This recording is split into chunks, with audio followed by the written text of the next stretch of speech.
रब के अलावा किसी से नहीं डरेगी, ये दौर आएगा। तू देख रहा है कि सिर्फ मक्के पे हुकूमत नहीं, दुनिया पे मुसलमान छा जाएंगे। और हुजूर फरमाने लगे, किसरा का नाम सुना है? कहा हुजूर वो तो बाजार इस वक्त बड़ा तगड़ा बादशाह है। फरमाया उसके इलाके भी फतह होंगे, वो खजाने मुसलमानों के पास आएंगे।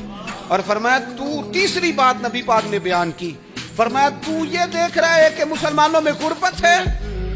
फरमाया आदि एक वक्त आएगा लोग देने के लिए निकलेंगे पर उन्हें लेने वाला कोई नहीं मिलेगा।